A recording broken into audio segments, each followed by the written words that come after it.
We making a shitty prediction, boys.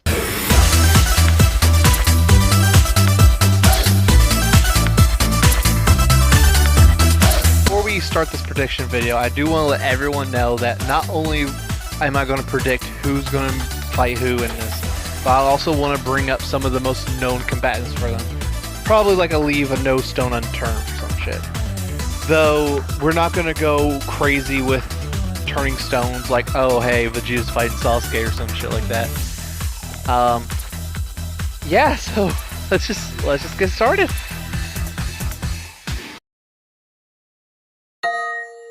And just like that, we're starting off our first tease combatant with Vegeta, a Dragon Ball character of all things. Personally, I really have no opinion on this, since really, I'm not even a fan of the show at all. If I want to see two monkeys fight for their goddamn life, I'd rather go see the Cincinnati Zoo. Anyway, I have nothing to know about him outside of his combatants are just whacked out shit, and possibly good animation potential, either way. The first one that comes in mind with Vegeta is Vegeta versus... That's the wrong Vegeta. That is also the wrong Vegeta. Yeah, that one. Vegeta versus Zod. Yes, this was apparently a DBX, and personally, this is just another shitty version of a freaking Goku vs. Superman episode. One of the most popular ones I've seen going around is Vegeta vs. Phoenix Iki from Saint Seiya. Personally, I would like to see this, mostly due to the fact how we can get a Saint Seiya rep. Kind of similar to how we had Beerus vs. Galaxia. Felt more like, oh, how to get into both series and all that before they do Sailor Moon vs. Saint Seiya and shit like that. But how this, I don't really see this happening due to another matchup, which, yeah, there's no doubt about it, it's this matchup. Vegeta versus Thor, Princess of Pride, Dragon Ball versus Marvel. Oh, I just don't like this idea.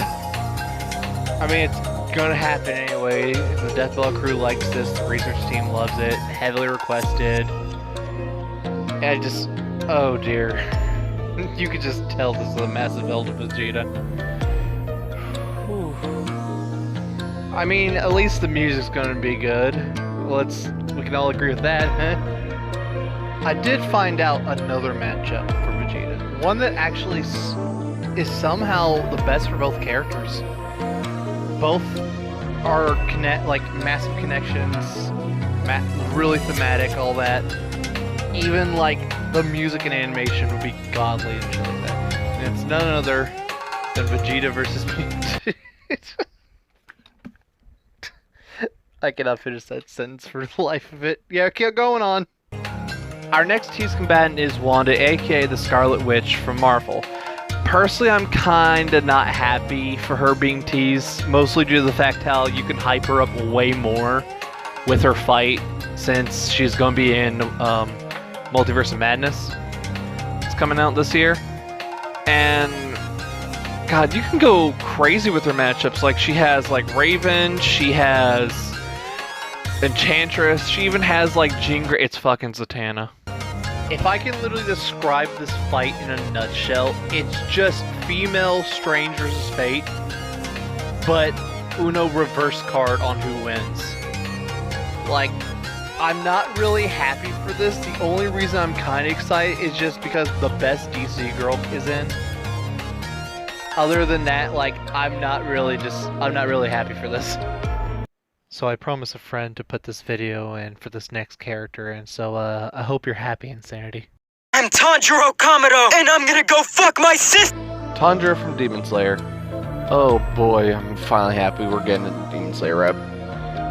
I'm just kind of meh, since it's Tundra being our first representation for the series. Not that is a bad thing or anything, it's just that I'm first seeing another character from there. But that's just me.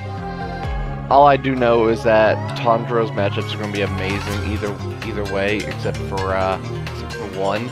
No, never mind, two. I forgot about the other one. First up is Tundra versus the Goblin Slayer from, well, Goblin Slayer. I kind of like this idea since it actually has some decent connections outside of Mandalorian versus Goblin Slayer. But do I see it happening? Not even by chance, since, yeah, no one likes this idea, which is sad. was sad.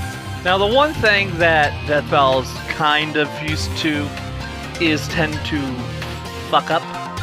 I think that's a good way of describing it.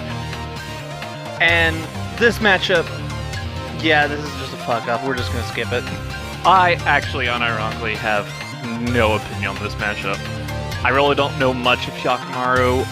I can't say anything with connections to animation potential this matchup has.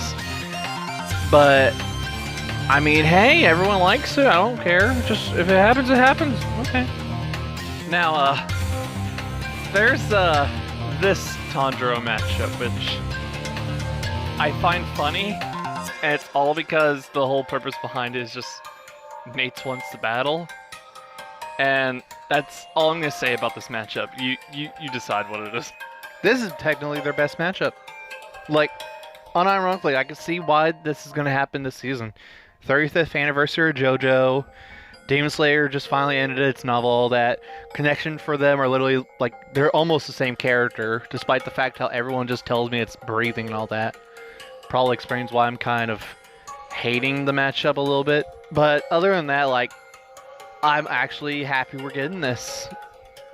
I'm kind of, even though I'm kind of mad with Demon Slayer, and personally, Part 1 and Part 2 of JoJo is the only ones I care for since, and I'm not afraid of saying this, I don't care how much hate I get. JoJo's just a shit anime.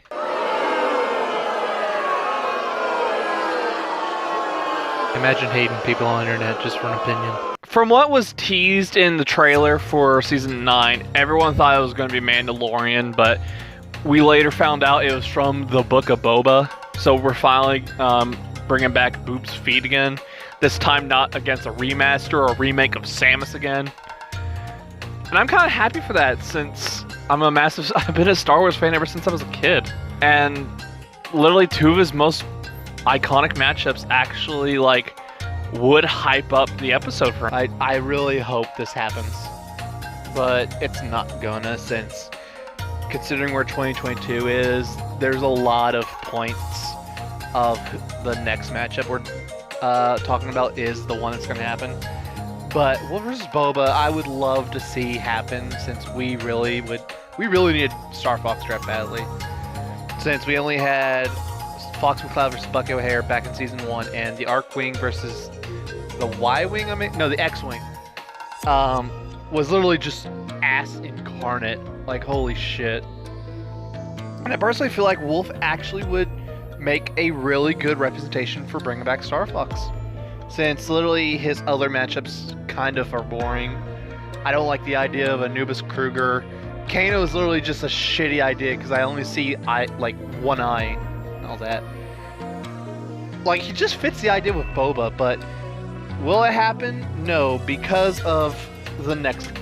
As someone who has sworn an oath to only enjoy Predator versus the Arbiter from Halo, I kind of like the idea of Boba versus Predator, since this fight actually makes sense a little.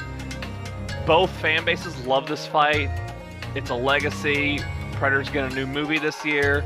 Boba Fett's getting a new show this year. Even some researchers have talked about wanting to do this fight. It's all the tables are turned for this one. The one thing I do know is that I'm happy that Predator is just fighting Boba and not some shitty fight like the Meta or the Alien, which, again, why the hell do we need that? It's not like we had 2 movies or some shit like. This one's gonna be kind of short considering it's an Akira character.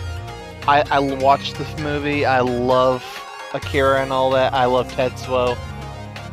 It's just the only thing I really have much to say about this. I just hope no matter who he's pitted against, they respect the shit out of him, considering that Akira is basically like the inspiration to a lot of animators. I personally love this idea. And it's mostly just due to the fact how it's motherfucking Magneto. Oh, so much memories of him in Marvel 3.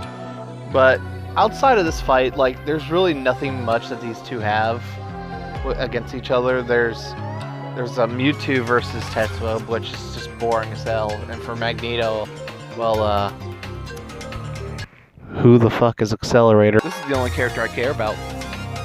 Like no joke, When I first saw her teased, I unironically cried of enjoyment. I am a massive League fan, always played it back then, and I always asked that I really want to see Jinx and Death Bell. And lo and behold, we're here. Oh dear. And I know who she did it against, and I'm really happy for that one. I feel like I have to be the only one here who's actually serious. And it's these two characters have no fucking chance of getting Jinx whatsoever. Junkrat's now irrelevant because Overwatch wants to be a little shit stick. So they threw him out the second they finished Junkertown. And, well, let's just be real, since when was Skylanders ever relevant? Like, Jinx versus Junkrat, Jinx versus Trigger Happy isn't even that good. It never was. Wake up back to reality, fuckers. This is one of my, like, literally my most wanted matchups I wanted for a League of Legends fan. I always wanted Harley to come into Death Bell, but not against Domino or Juliet or any other character. Jinx just fits perfectly against her since this matchup has a massive legacy. Thanks to Arcane, it now has like full-on connections to their story. Even the League of Legends creator loves the idea. Was it over 2,000 people have requested this to Ben when you tweeted about it? Even a doctor actually brought up this idea, like it's like a battle of mentality or shit like that. Like, God, I don't see the point of why people hate this. And I'm calling it now. It's gonna be 3D. Gonna be scared though, because the models are gonna be Fortnite. But hey, and a vocal track for it. I mean, you have to, considering it's Imagine Dragons, Get Jinx, and it's freaking Harley Quinn. Like, you have to do a vocal track with Harley.